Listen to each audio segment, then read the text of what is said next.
ಕೆಲಸಗಾರ ಪ್ರತಿನಿಧಿಯಾಗಿ ಆಸನವನ್ನು ಆಸನಿಸುತ್ತೇನೆ.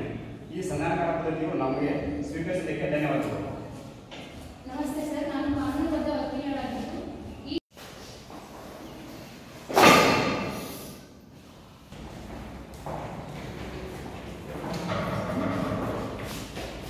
ಎಲ್ಲರಿಗೂ ಶುಭೋದಯ. ಇವತ್ತು ನಮ್ಮ ತಂಡದ ಕಡೆಯಿಂದ ಪರ್ಯಾಯ ವಿವಾದ ನಿರ್ಣಯ ಪದ್ಧತಿಯ ಪಾಠಾನ್ವಯದ ಚಟುವಟಿಕೆಯನ್ನು ಮಾಡಲಿದ್ದೇವೆ. ಮೊದಲಿಗೆ ಪರ್ಯಾಯ ವಿವಾದ ನಿರ್ಣಯ ಪದ್ಧತಿ ಬಗ್ಗೆ ತಿಳಿದುಕೊಳ್ಳೋಣ. ಪರ್ಯಾಯ ವಿವಾದ ನಿರ್ಣಯ ಒಂದು ವ್ಯವಸ್ಥೆಯು ಜನಪ್ರಿಯವಾಗಿ ಕರೆಯಲ್ಪಡುತ್ತಿರುವ ವಿವಾದವನ್ನು ನಿರ್ಣಯಿಸುವಂತಹ ವ್ಯವಸ್ಥೆ ಆಗಿದೆ. ಈ ಕ್ರಿಯೆಯು ನ್ಯಾಯಾಲಯದ ಹೊರಗಡೆ ನಡೆಯುವ ಪದ್ಧತಿ ಆಗಿರುತ್ತದೆ. ಭಾರತದಲ್ಲಿ ಈ ವ್ಯವಸ್ಥೆಯು ಹಿಂದಿನಿಂದಲೂ ಇದೆ. ಒಂದು ಗ್ರಾಮದ ಮುಖಂಡರು ಸೇರಿಕೊಂಡು ಪಂಚಾಯಿತಿಯ ಮೂಲಕವಾಗಿ ವಿವಾದಗಳನ್ನು ಬಗೆಹರಿಸುತ್ತಿದೆ. ಈ ವ್ಯವಸ್ಥೆಯು ಕಾನೂನಿನ ಮಾನ್ಯತೆ ಪಡೆದು ಈ ಒಂದು ವ್ಯವಸ್ಥೆಯು 4 ವಿಧಾನಗಳನ್ನು ಒಳಗೊಂಡಿದೆ. ಅವುಗಳೆಂದರೆ ಮಧ್ಯಸ್ಥಗಾರಿಕೆ, ಸಂಧಾನ, ಮಾತುಕತೆ ಮತ್ತು ಮಧ್ಯಸ್ಥಿಕೆ. ಪರ್ಯಾಯ ವಿವಾದ ನಿರ್ಣಯ ಎಂದರೆ ನ್ಯಾಯಾಲಯಗಳಲ್ಲಿ ನ್ಯಾಯ ನಿರ್ಣಯ ಮಾಡುವುದಕ್ಕೆ ಅನುಸರಿಸುವಂತಹ ಯಾವುದೇ ವಿಧಿ ವಿಧಾನ, ನಿಯಮ ಅಥವಾ ಔಪಚಾರಿಕತೆಗಳನ್ನು ಅನುಸರಿಸದೆ ಪಕ್ಷಗಾರರೇ ಸ್ವತಃ ಅಥವಾ ಒಬ್ಬ ಮೂರನೇ ವ್ಯಕ್ತಿಯನ್ನು ನೇಮಿಸಿಕೊಂಡು ಅವರ ಅಥವಾ ಅವಳ ಸಹಾಯದಿಂದ ತಮ್ಮ ವಿವಾದವನ್ನು ಇತ್ಯರ್ಥಪಡಿಸಿಕೊಳ್ಳುವ ಪದ್ಧತಿಯನ್ನು ಪರ್ಯಾಯ ವಿವಾದ ನಿರ್ಣಯ ಪದ್ಧತಿ ಎಂದು ಕರೆಯಲಾಗುತ್ತದೆ. ಪರ್ಯಾಯ ವಿವಾದ ನಿರ್ಣಯ ಪದ್ಧತಿಯಲ್ಲಿ ವಿವಾದವನ್ನು ಬಗೆಹರಿಸುವಂತಹ ಪದ್ಧತಿಗಳು ಈ ಕೆಳಗಿನಂತಿವೆ: ಮಧ್ಯಸ್ಥ ಅಥವಾ ಪಂಚಾಯಿತಿ, ಸಂಧಾನ, ಮಾತುಕತೆ ಮತ್ತು ಮಧ್ಯಸ್ಥಿಕೆ. ಪರ್ಯಾಯ ವಿವಾದ ನಿರ್ಣಯ ಪದ್ಧತಿಯ ಅನುಕೂಲಗಳು: ಈ ಒಂದು ಪದ್ಧತಿಯನ್ನು ಯಾವ ಸಮಯದಲ್ಲಿಯೂ ಸಹ ಉಪಯೋಗಿಸಬಹುದಾಗಿದೆ. ತ್ವರಿತವಾಗಿ ವಿವಾದವನ್ನು ಬಗೆಹರಿಸಬಹುದಾಗಿದೆ. ಕಡಿಮೆ ಸಮಯ ಮತ್ತು ಕಡಿಮೆ ವೆಚ್ಚದಾಯಕವಾಗಿದೆ. ವೈಯಕ್ತಿಕ ವಿಷಯಗಳನ್ನು ಮಾತ್ರ ತೀರ್ಮಾನಿಸುವುದು. ವಾಸ್ತವಿಕ ಆಧಾರದ ಮೇಲೆ ಬಗೆಹರಿಸುವ ಪ್ರಕ್ರಿಯೆ ಇದಾಗಿದೆ. ಪರ್ಯಾಯ ವಿವಾದ ನಿರ್ಣಯ ಪದ್ಧತಿಯ ಅನಾನುಕೂಲಗಳು: ಇದು ತಮ್ಮದೇ ಆದಂತಹ ನಿಯಮಗಳನ್ನು ಹೊಂದಿದೆ. ಸವಿಸ್ತಾರವಾದಂತಹ ವಿಚಾರಣೆಯನ್ನು ಮಾಡಲಾಗುತ್ತದೆ. ವಕೀಲರ ಪ್ರಭಾವವಿರುವುದಿಲ್ಲ. ಬಂಧನಕಾರಿ ಆಗಿರುವುದಿಲ್ಲ. ಈಗ ಮಧ್ಯಸ್ಥ ಅಥವಾ ಪಂಚಾಯಿತಿಯ ಒಂದು ಚಟುವಟಿಕೆಯನ್ನ ನಾವು ನೋಡೋಣ. ಮಧ್ಯಸ್ಥ ಅಥವಾ ಪಂಚಾಯಿತಿ ಪರ್ಯಾಯ ವಿವಾದ ಪದ್ಧತಿಯಲ್ಲಿ ಮಧ್ಯಸ್ಥಗಾರಿಕೆಯೂ ಸಹ ಒಂದಾಗಿದೆ. ಮಧ್ಯಸ್ಥಗಾರಿಕೆಗೆ ಸಂಬಂಧಿಸಿದಂತೆ ಕಾನೂನನ್ನು ಕ್ರೋಢೀಕರಿಸಲು ಮತ್ತು ತಿದ್ದುಪಡಿ ಮಾಡಲು ಮಧ್ಯಸ್ಥಿಕೆ ಮತ್ತು ಸಂಧಾನ ಅಧಿನಿಯಮ 1996 ಜಾರಿಗೆ ತರಲಾಗಿದೆ. ಮಧ್ಯಸ್ಥಗಾರಿಕೆ ಮತ್ತು ಸಂಧಾನ ಅಧಿನಿಯಮ 1996 ಅಡಿಯಲ್ಲಿ ಕಲಂ 2 ಭಾಗ 1 ಉಪಕಲಂ ಎ ನಲ್ಲಿ ಕಾಯಂ ಅಥವಾ ಕಾಯಮಲ್ಲದ ಮಧ್ಯಸ್ಥ ಸಂಸ್ಥೆಯಿಂದ ನಿರ್ಣಯಿಸಿರುವ ಒಂದು ವ್ಯವಸ್ಥೆಯೇ ಮಧ್ಯಸ್ಥಗಾರಿಕೆ ಆಗಿದೆ. ಜಾನ್ ಪ್ಯಾರಿಸ್ ಅವರ ಪ್ರಕಾರ ಪಕ್ಷಗಾರರಿಂದ ಆಯ್ಕೆ ಮಾಡಲಾದ ಮತ್ತು ಅದರ ಮೇಲೆ ಸಂಪೂರ್ಣ ನಿಯಂತ್ರಣ ಹೊಂದಿದ ಮಧ್ಯಸ್ಥಗಾರನಿಂದ ವಿವಾದವನ್ನು ಇತ್ಯರ್ಥಪಡಿಸುವುದು ಮಧ್ಯಸ್ಥಗಾರಿಕೆ ಎಂದು ವ್ಯಾಖ್ಯಾನಿಸಿದ್ದಾರೆ. ಮಧ್ಯಸ್ಥಗಾರಿಕೆಯ ಪ್ರಕ್ರಿಯೆ ಈ ರೀತಿಯಾಗಿರುತ್ತದೆ: ಕಲಂ 7 ಅಡಿಯಲ್ಲಿ ಪಕ್ಷಗಾರರು ಒಪ್ಪಂದವನ್ನು ಮಾಡಿಕೊಳ್ಳುವರು. ಕಲಂ 8 ಮಧ್ಯಸ್ಥಿಕೆ ಒಪ್ಪಂದವಿರುವಲ್ಲಿ ಪಕ್ಷಗಾರಗಳನ್ನು ಮಧ್ಯಸ್ಥಿಕೆಗೆ ಉಲ್ಲೇಖಿಸುವ ಅಧಿಕಾರವನ್ನು ತಿಳಿಸುತ್ತದೆ. ಕಲಂ 10 ಮಧ್ಯಸ್ಥಗಾರರ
ವಕ್ತಾರರಾಗಿರುತ್ತಾರೆ.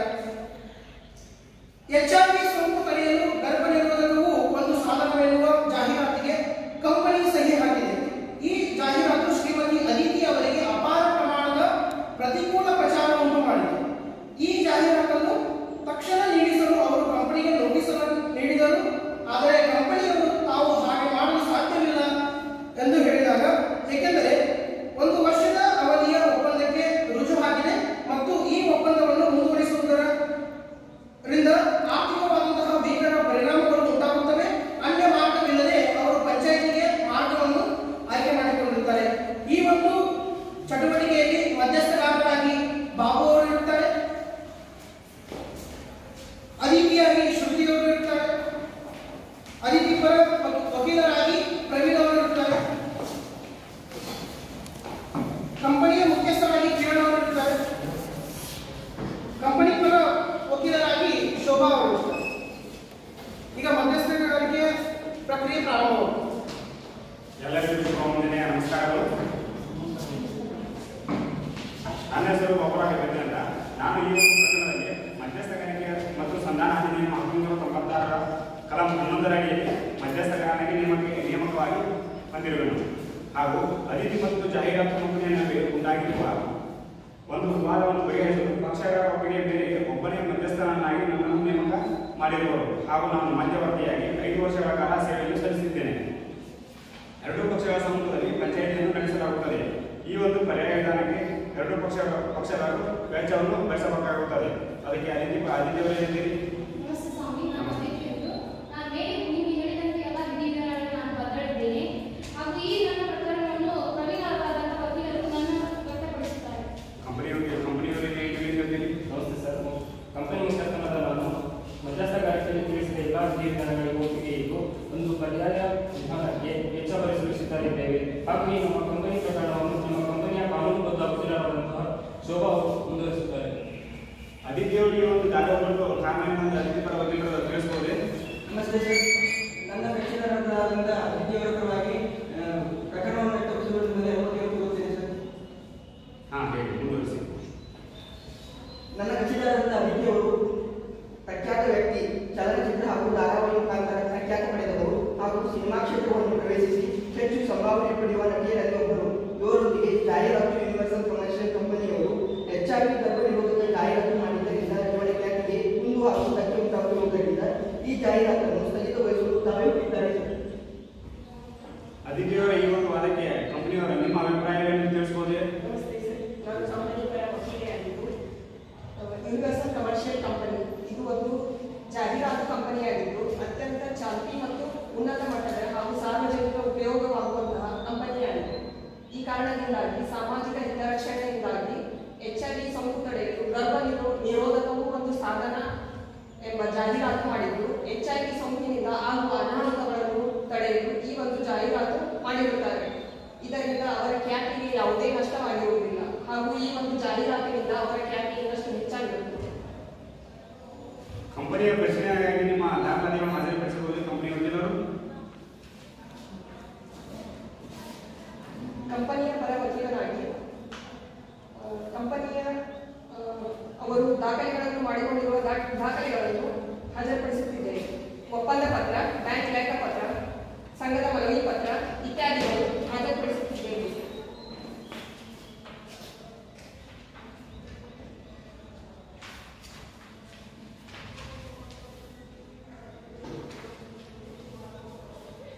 ಕಂಪನಿಯವರು ನೀವು ಸಲ್ಲಿಸಿದ ಎಲ್ಲ ದಾಖಲಾತಿಗಳನ್ನು ಪರಿಶೀಲಿಸಿದ ನಂತರ ನಿಮ್ಮ ಕಂಪನಿಯು ಒಂದು ಉನ್ನತ ಮಟ್ಟದ ಹಾಗೂ ಜನಹಿತ ಕಂಪನಿಯಾಗಿದೆ.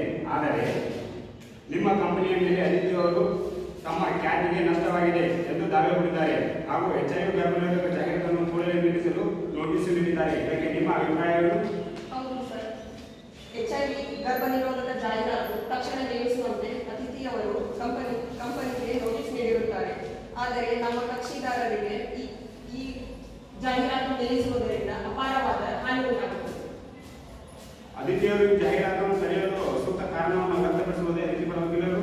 ಸರ್, HIV ಗರ್ಭನಿರೋಧಕ ಜಾಹೀರಾತು ಮಾಡಿದ್ದರಿಂದ ನನ್ನ ಕಕ್ಷಿದಾರರ ಮೊದಲಿನ ಉನ್ನತ ಸ್ಥಾನಮಾನಕ್ಕೆ ಈಗಿನ ಸ್ಥಾನಕ್ಕೆ ಧಕ್ಕೆ ಉಂಟಾಗಿದೆ. ಆದ ಕಾರಣದಿಂದ ಈ ಜಾಹೀರಾತನ್ನು ತಕ್ಷಣ ತಡೆಯಲು ನೋಟಿಸ್ ನೀಡಿದ್ದೇವೆ.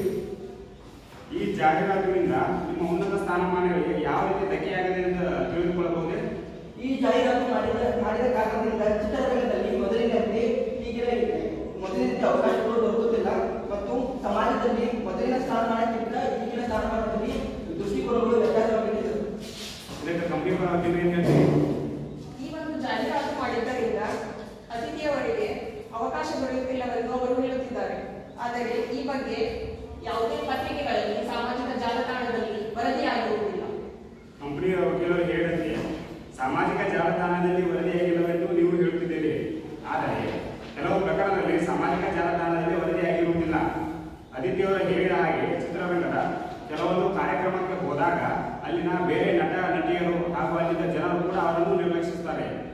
ಇದಕ್ಕೇನಂತೀರಿ ನೀವು ಕಂಪನಿ ವಕೀಲರು? ಬೇರೆ ಚಿತ್ರರಂಗದವರು ಅತಿಥಿಯವರನ್ನು ನಿರ್ಲಕ್ಷಿಸುತ್ತಿದ್ದಾರೆ ಎಂದು ಅವರು ಆಪಾದನೆ ಮಾಡುತ್ತಿದ್ದಾರೆ. ಆದರೆ ಈ ಒಂದು ಒಪ್ಪಂದವನ್ನು ಬಿಟ್ಟು ಅವರು ಅಕಸ್ಮಾತ್ ಏನಾದರೂ ಕಕ್ಷಿದಾರರ ಕಂಪನಿಯೊಂದಿಗೆ ಮಾಡಿಕೊಂಡಿರುವ ಒಪ್ಪಂದವನ್ನು ಕಂಪನಿಗೆ ಕೂಡ ನಷ್ಟವಾಗುತ್ತದೆ. ಎರಡೂ ಪಕ್ಷಗಳು ಯಾವ ರೀತಿ ಒಪ್ಪಂದ ಮಾಡಿದ್ದೀರಿ ಅಂತ ಕಂಪನಿ ಅತಿಥಿ ಪರ ವಕೀಲರು ತಿಳಿಸಬಹುದೇ? ಯೂನಿವರ್ಸಲ್ ಕಂಪನಿಯವರ ಜೊತೆ ಸಹಿ ಮಾಡಿದ ಎಲ್ಲಾ ಜಾಹೀರಾತುಗಳಿಂದ ಬರುವ ಆದಾಯದಲ್ಲಿ 10% ಕಂಪನಿ ಪಡೆದರೆ 90% ಅದಿತಿಯವರ ಕಕ್ಷಿದಾರರಾದಂಥ ಅದಿತಿಯವರು ಕುಳಿತಿದ್ರು. ಅದಿತಿಯವರು ಈ ಒಂದು ಒಪ್ಪಂದವು ಚಾಲ್ತಿಯಲ್ಲಿರುವವರಿಗೆ ಮಾತ್ರ ಇರುತ್ತಿತ್ತು. ಮತ್ತು ಈ ಒಪ್ಪಂದವನ್ನು ಮಾಡಿಕೊಂಡಿರುವಾಗ ನೀವು ದಾಖಲೆ ಹೊರಡುವ ಕಾರಣವೇನು? ಈ ಒಂದು ಒಪ್ಪಂದದ ಪ್ರಕಾರ 2ನೇ ಕರಾರಿನ ಅಂಶದ ಪ್ರಕಾರವಾಗಿ ಅದಿತಿಯವರ ಸ್ಥಾನಕ್ಕೆ ಕುಂದು ತರುವಂತಹ ಯಾವುದೇ ಜಾಹೀರಾತು ಉತ್ಪಾದನೆಗಳನ್ನು ಕಂಪನಿಯವರು ಮಾಡಬಾರದು ಎಂದು ತಿಳಿಸಿದರು. ಇದಕ್ಕೆ ಕಂಪನಿ ಪರ ವಕೀಲರು ಏನು ಹೇಳ್ತೀರಿ ನೀವು? ಕಂಪನಿ ಮತ್ತು ಅತಿಥಿಯವರ ನಡುವೆ 1 ವರ್ಷದ ಲಿಖಿತ ಒಪ್ಪಂದವಿದೆ. ಈ ಒಂದು HIV ಗರ್ಭನಿರೋಧಕ ಜಾಹೀರಾತು ನಿಲ್ಲಿಸುವುದರಿಂದ ಕಂಪನಿಗೆ ಸಿಗಬೇಕಾದ 10% ಲಾಭವು ಸಿಗುವುದಿಲ್ಲ. ಕಂಪನಿಗೆ ಆರ್ಥಿಕ ನಷ್ಟ ಉಂಟಾಗುತ್ತದೆ. ಆ ಒಂದು ನಷ್ಟವನ್ನು ಅತಿಥಿಯವರು ಭರಿಸುವುದಾದಲ್ಲಿ ಕಂಪನಿಯವರು ಈ ಜಾಹೀರಾತನ್ನು ನಿಲ್ಲಿಸುತ್ತಾರೆ. ಕಂಪನಿಯವರ ಒಂದು ನಿಲುವಿಗೆ ನಿಮ್ಮ ಉತ್ತರವನ್ನು ತಿಳಿಸಬೇಕು ಅತಿಥಿ ಪರ ವಕೀಲರು. ಸರ್, ಕಂಪನಿಯವರು ತಿಳಿಸಿದ ಹಾಗೆ ನಷ್ಟವನ್ನು ತುಂಬಿಕೊಳ್ಳಲು ನಮ್ಮ ಕಕ್ಷಿದಾರರ ಅಗತ್ಯವೂ ಬಾಧ್ಯಲ್ಲ. ಏಕೆಂದರೆ ಕಂಪನಿ ಹಾಗೂ ಅತಿಥಿಯವರ ಲಿಖಿತ ಒಪ್ಪಂದವನ್ನು ಮಾಡಿಕೊಳ್ಳುವಾಗ ಕರಾರವನ್ನು ಆಧರಿಸಿ ಒಪ್ಪಂದಕ್ಕೆ ಸಹಿ ಹಾಕಿರುತ್ತಾರೆ ಹಾಗೂ ಆ ಕರಾರಿನಲ್ಲಿನ 2ನೇ ಕರಾರಿನ ಅಂಶದ ಅನ್ವಯ ಅತಿಥಿಯವರ ಸ್ಥಾನಮಾನಕ್ಕೆ ಧಕ್ಕೆ ಬರದ ಹಾಗೆ ಜಾಹೀರಾತುಗಳನ್ನು ಮಾಡಬೇಕಾಗುವುದು ಕಂಪನಿಯವರ ಜವಾಬ್ದಾರಿ ಇರುತ್ತದೆ. ಹಾಗೂ HIV ಗರ್ಭನಿರೋಧಕ ಜಾಹೀರಾತು ಬಗ್ಗೆ ಅತಿಥಿಯವರಿಗೆ ತಿಳಿಸದೇ ಇರುವುದು ಕಾರಣ ಅತಿಥಿಯವರು ಕಂಪನಿಯವರಿಗೆ ನಷ್ಟವನ್ನು ಭರಿಸಲು ಅರ್ಹರಾಗಿರುವುದಿಲ್ಲ ಹಾಗೂ ಕಂಪನಿಯವರು ಒಪ್ಪಂದದ ಪ್ರಕಾರ ಕರಾರು ಉಲ್ಲಂಘನೆ ಮಾಡಿರುತ್ತಾರೆ. ಆದ ಕಾರಣ ಅತಿಥಿಯವರಿಗೆ ಮಾನಹಾನಿಯಾಗಿದ್ದ ಕಾರಣ ಹಾನಿಯನ್ನು ಕಂಪನಿಯವರಿಗೆ ಕೊಡಬೇಕಾಗಿತ್ತು ವಿನಂತಿಸಿಕೊಳ್ಳುತ್ತಿರುವ ಎರಡೂ ಪಕ್ಷಗಳ ವಾದಗಳನ್ನು ವಿಚಾರಿಸಿದ ನಂತರ ಹಾಗೂ ಕರಾರಿನ ಖಂಡಿಕೆಗಳನ್ನು ಮುಂದಿಟ್ಟುಕೊಂಡು ನೋಡಿದರೆ ಕಂಪನಿ HIV ಗರ್ಭನಿರೋಧಕ ಜಾಹೀರಾತು ಬಗ್ಗೆ ತಿಳಿಸಿ ಒಪ್ಪಂದವನ್ನು ಮಾಡಿಕೊಳ್ಳಬೇಕಾಗಿತ್ತು. ಆದರೆ ಇಲ್ಲಿ ಆ ಒಪ್ಪಂದದ ಪರ್ಯಾಯವಾಗಿ ಜಾಹೀರಾತಿನ ವಿಶ್ಲೇಷಣೆ ಇಲ್ಲದ ಕಾರಣ ಅತಿಥಿಯವರು ಕಂಪನಿಗೆ ನಷ್ಟವನ್ನು ಕೊಡಲು ಬರುವುದಿಲ್ಲ ಹಾಗೂ ಕಂಪನಿಯವರು ತಕ್ಷಣ ಈ ಜಾಹೀರಾತನ್ನು ನಿಲ್ಲಿಸಬೇಕು. ಹಾಗೂ ಇನ್ನು ಮುಂದೆ ಜಾಹೀರಾತುಗಳ ಉತ್ಪಾದನೆಯನ್ನು ಮಾಡಬೇಕಾದರೆ ಅತಿಥಿಯವರ ಸ್ಥಾನಮಾನಕ್ಕೆ ಯಾವುದೇ ತರಹದ ಕಂದು ಧಕ್ಕೆ ಉಂಟಾಗದ ಹಾಗೆ ಅತಿಥಿಯವರ ಪರವಾನಗಿ ಪಡೆದು ಜಾಹೀರಾತುಗಳನ್ನು ಮಾಡಬೇಕಾಗುತ್ತದೆ. ಇದಕ್ಕೆ ಕಂಪನಿಯ ಮುಖ್ಯಸ್ಥ ವಕೀಲರು ಏನು ಹೇಳ್ತೀರಿ? ಮಧ್ಯಸ್ಥಗಾರರು ತಿಳಿಸಿದ ಹಾಗೆ ಒಪ್ಪಂದದ ಷರತ್ತುಗಳನ್ನು ತಿಳಿಸಿದ ಹಾಗೆ ನಾವು ಪರ್ಯಾಯವಾಗಿ ಜಾಹೀರಾತಿನ ಹೆಸರನ್ನು ಸೂಚಿಸಿದ್ದ ಕಾರಣದಿಂದ ಈ ತೀರ್ಪನ್ನು ಒಪ್ಪಿಕೊಳ್ಳುತ್ತಿದ್ದೇವೆ. ಧನ್ಯವಾದಗಳು ಸರ್. ಅತಿಥಿಯವರು ಇದಕ್ಕೆ ನೀವೇನು ಹೇಳ್ತೀರಿ? ಮಧ್ಯಸ್ಥಗಾರ ನಿಮ್ಮ ತೀರ್ಪು ನನಗೆ ಸಮಾಧಾನಕರವಾಗಿದ್ದು ನೀವು ಜಾಹೀರಾತನ್ನು ನಿಲ್ಲಿಸಿದ್ದಕ್ಕೆ ನನಗೆ ಧನ್ಯವಾದಗಳನ್ನು ತಿಳಿಸುತ್ತೇನೆ. ಇದಕ್ಕೆ ಎರಡು ಉಭಯ ಪಕ್ಷಗಳು ಒಪ್ಪಿದ್ದೀರಿ? ಕೊನೆಯದಾಗಿ ಉಭಯ ಪಕ್ಷಗಳು ಸಹಿ ಹಾಕುವುದರ ಮೂಲಕ ಈ ಒಂದು ಪ್ರಕ್ರಿಯೆಯನ್ನು ಮುಕ್ತಾಯಗೊಳಿಸುತ್ತೇನೆ. ಉಭಯ ಪಕ್ಷಗಳು ಒಂದು ಸಹಿಯನ್ನು ಹಾಕಬೇಕು.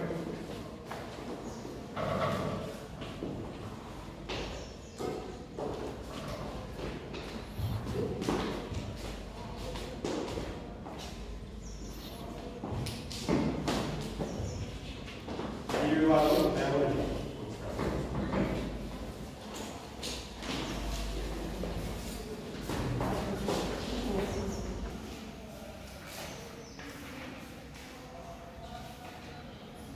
ಪರ್ಯಾಯ ವಿವಾದ ನಿರ್ಣಯ ಪದ್ಧತಿಯಲ್ಲಿ ಸಂಧಾನವು ಕೂಡ ಒಂದು ಪದ್ಧತಿಯಾಗಿದೆ.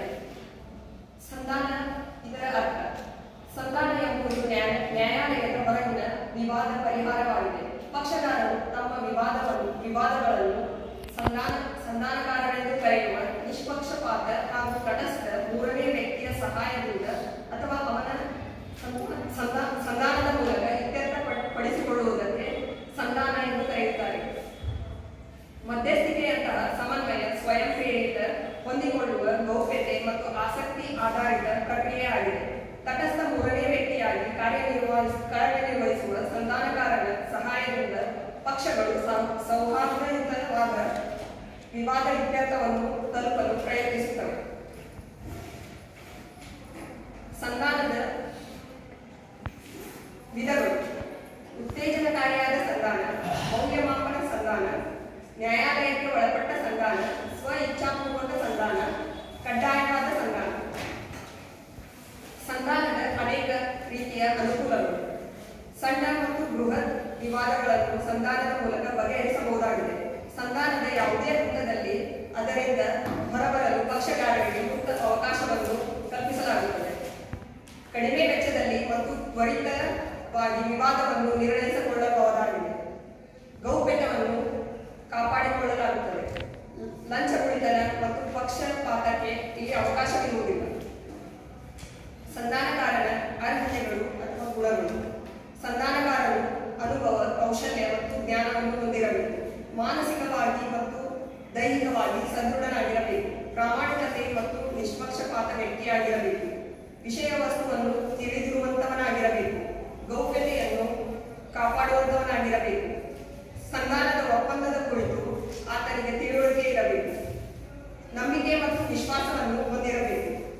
ಸಂಧಾನದ ಪ್ರಕ್ರಿಯೆಗಳು: ಮಧ್ಯಸ್ಥಿಗಾರಿಕೆ ಮತ್ತು ಸಂಧಾನ ಅಧಿನಿಯಮ 1996 ಕಲಂ 64 ಅಡಿಯಲ್ಲಿ ಪಕ್ಷಗಾರರು ಸಂಧಾನಕಾರನನ್ನು ನೇಮಕ ಮಾಡಿಕೊಳ್ಳಬಹುದಾಗಿದೆ. ಕಲಂ 63ರಂತೆ ಸಂಧಾನ ಪ್ರಕ್ರಿಯೆಯಲ್ಲಿ ಒಬ್ಬ ಸಂಧಾನಕಾರನಿರಬೇಕು. ಒಂದು ವೇಳೆ ಪಕ್ಷಗಾರರು ಇಚ್ಛಿಸಿದಲ್ಲಿ ಒಂದಕ್ಕಿಂತ ಹೆಚ್ಚು ಅಂದರೆ 3 ಜನ ಸಂಧಾನಕಾರರನ್ನು ನೇಮಕ ಮಾಡಿಕೊಳ್ಳಬಹುದಾಗಿದೆ. ಕಲಂ 62ರ ಅಡಿಯಲ್ಲಿ ಸಂಧಾನದ ವ್ಯವಹರಣೆಯ ಕ್ರಿಯೆ: ಸಂಧಾನಕ್ಕೆ ಸಂಬಂಧಿಸಿದಂತೆ ವಿವಾದದ ಒಂದು ವಿಷಯವನ್ನು ಸಂಕ್ಷಿಪ್ತವಾಗಿ ವಿವರಿಸಿ ಪಕ್ಷಗಾರರಿಗೆ ಲಿಖಿತ ಆಹ್ವಾನವನ್ನು ಕಳಿಸುವುದು. ಪಕ್ಷಗಾರರು ಲಿಖಿತ ಆಹ್ವಾನ ಸ್ವೀಕರಿಸಿದಾಗ ಸಂಧಾನ ಕಾರ್ಯ ಪ್ರಾರಂಭವಾಗುವುದು. ಒಂದು ವೇಳೆ ತಿರಸ್ಕರಿಸಿದರೆ ಆಗುವುದಿಲ್ಲ. 30 ದಿನಗಳಲ್ಲಿ ಉತ್ತರಿಸದೇ ಇದ್ದಾಗ, ಯಾವುದೇ ಪಕ್ಷ ಉತ್ತರಿಸದೇ ಇದ್ದಾಗ ಲಿಖಿತ ಆಹ್ವಾನ ತಿರಸ್ಕರಿಸಲಾಗಿದೆ ಎಂದು ಪರಿಗಣಿಸಲಾಗುವುದು. ಕಲಂ 65ರ ಅಡಿಯಲ್ಲಿ ಸಂಧಾನಕಾರನ ಹೇಳಿಕೆಯನ್ನು ಪಡೆಯುವುದು. ಕಲಂ 69ರ ಅಡಿಯಲ್ಲಿ ಪಕ್ಷಗಾರರು ಮತ್ತು ಸಂಧಾನಕಾರರನ್ನು ಮೌಖಿಕವಾಗಿ ಮತ್ತು ಲಿಖಿತವಾಗಿ ಆಹ್ವಾನಿಸುವುದು. ಕಲಂ 76ರ ಅಡಿಯಲ್ಲಿ ಪಕ್ಷಗಾರರ ಒಂದು ವಿವಾದದ ಕುರಿತು ಮಾಹಿತಿಯನ್ನು ಪಡೆದು ಅದನ್ನು ಇನ್ನೊಬ್ಬ ಪಕ್ಷಗಾರನಿಗೆ ಬಹಿರಂಗಪಡಿಸುವುದು. ಒಂದು ವೇಳೆ ಗೌಪ್ಯವಾಗಿಡುವಂತೆ ಸೂಚಿಸಿದಾಗ ಗೌಪ್ಯವಾಗಿಡಬೇಕಾಗುತ್ತದೆ. ಕಲಂ 72 ಪಕ್ಷಗಾರರ ವಿವಾದದ ಇತ್ಯರ್ಥಕ್ಕೆ ಸೂಚನೆಗಳನ್ನು ಸಂಧಾನಕಾರರಿಗೆ ಸಲ್ಲಿಸಬಹುದಾಗಿದೆ. ಕಲಂ 73 ಪ್ರಕರಣವನ್ನು ಇತ್ಯರ್ಥವಾದಾಗ ಇತ್ಯರ್ಥ ಒಪ್ಪಂದವನ್ನು ತಯಾರಿಸುವುದನ್ನು ಸೂಚಿಸುತ್ತದೆ. ಕಲಂ 76 ಸಂಧಾನಕಾರನ ವ್ಯವಹಾರ ಮುಕ್ತಾಯಗೊಳಿಸುವುದು. ಸಂಧಾನಕಾರನ ನೇಮಕ: ಸಂಧಾನದಲ್ಲಿ ಪಕ್ಷಗಾರರು ತಮ್ಮ ವಿವಾದಗಳನ್ನು ಬಗೆಹರಿಸಿಕೊಳ್ಳಲು ನೇಮಿಸಿಕೊಂಡ ತಟಸ್ಥ ನಿಷ್ಪಕ್ಷಪಾತಿಯಾದ 3ನೇ ವ್ಯಕ್ತಿಯನ್ನು ಸಂಧಾನಕಾರ ಎಂದು ಕರೆಯುತ್ತಾರೆ. ಕಲಂ 64ರ ಅಡಿಯಲ್ಲಿ ಮಧ್ಯಗಾರಿಕೆ ಮತ್ತು ಸಂಧಾನದ ಅಧಿನಿಯಮ 1996ರ ಪ್ರಕಾರ ಇಬ್ಬರು ಪಕ್ಷಗಾರರು ಸೇರಿ ಒಬ್ಬರೇ ಸಂಧಾನಕಾರನನ್ನು ನೇಮಿಸಬಹುದು ಅಥವಾ ಪ್ರತಿಯೊಬ್ಬ ಪಕ್ಷಗಾರನು ಒಬ್ಬೊಬ್ಬ ಸಂಧಾನಕಾರನನ್ನು ನೇಮಿಸಿಕೊಳ್ಳಬಹುದಾಗಿದೆ. 3 ಜನ ಸಂಧಾನಕಾರರು ಇದ್ದರೆ 3ನೇ ಸಂಧಾನಕಾರನು ಪೀಠಾಸೀನ ಅಧಿಕಾರಿಯಂತೆ ವರ್ತಿಸುತ್ತಾನೆ.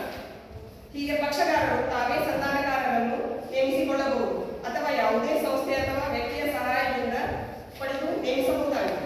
ಸಂಧಾನಕಾರನ ಪಾತ್ರ: ಸಂಧಾನಕಾರನು ಸ್ವತಂತ್ರವಾಗಿ ಮತ್ತು ನಿಷ್ಪಕ್ಷಪಾತವಾಗಿ ವಿವಾದವನ್ನು ಬಗೆಹರಿಸಲು ಸಹಾಯ ಮಾಡಬೇಕು. ಸಂಧಾನಕಾರ ವಿವಾದ ಅಂಶವನ್ನು ಅರಿತು ಪಕ್ಷಗಾರರ ಹೊಣೆಗಾರಿಕೆಗಳನ್ನು ಗಣನೆಗೆ ತೆಗೆದುಕೊಂಡು ವಿವಾದ ನಿರ್ಣಯಿಸಬೇಕು. ಪಕ್ಷಗಾರರ ಇಚ್ಛೆಯನ್ನು ಗಣನೆಗೆ ತೆಗೆದುಕೊಳ್ಳುವುದು.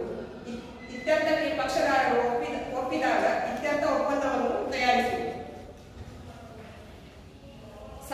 ಸಂಧಾನದ ಆಧಾರದ ಮೇಲೆ ಒಂದು ಸಮಸ್ಯೆ ಪ್ರಕರಣ: ಹರ್ಷವರ್ಧನ್ ಎಂಬುವವರು ಮಹೀಂದ್ರಾ ಕಂಪನಿಯಲ್ಲಿ ಕೆಲಸ ಮಾಡುತ್ತಿದ್ದಾರೆ ಮತ್ತು ಮಹೀಂದ್ರಾ ಕಂಪನಿಯು ಆ ಕೆಲಸಗಾರನ ಕೆಲಸದ ಸಮಯವನ್ನು ಒಂದು ದಿನಕ್ಕೆ ಬೆಳಗ್ಗೆ 8ರಿಂದ ಸಾಯಂಕಾಲ 6 ಗಂಟೆಯವರೆಗೆ ಹೆಚ್ಚಿಸಿದೆ.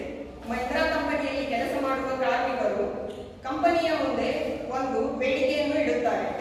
ಅವರ ಕೆಲಸದ ಸಮಯ ಬೆಳಗ್ಗೆ 8 ಗಂಟೆಯಿಂದ ಸಾಯಂಕಾಲ 4 ಗಂಟೆಯವರೆಗೆ ಮಾಡಿಕೊಡಬೇಕೆಂದು ಕೇಳಿಕೊಳ್ಳುತ್ತಾರೆ. ಈ ವಿಷಯ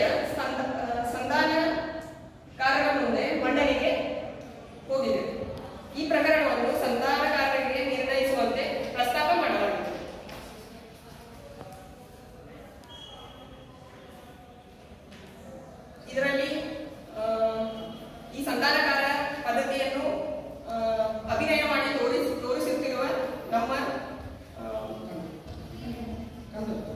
ನಮ್ಮ ತಂಡದವರು ಸಂಧಾನಕಾರ ಪ್ರವೀಣ್ ಅವರು, ಮಹೀಂದ್ರಾ ಕಂಪನಿ ಶಿವಶಂಕರ್ ಅವರು, ಮಹೀಂದ್ರಾ ಕಂಪನಿ ಪರ ವಕೀಲರು ಶ್ರುತಿ, ಕೆಲಸಗಾರ ಕಿರಣ್ ಅವರು, ಹರ್ಷವರ್ಧನ್ ಬಾಬು ಅವರು.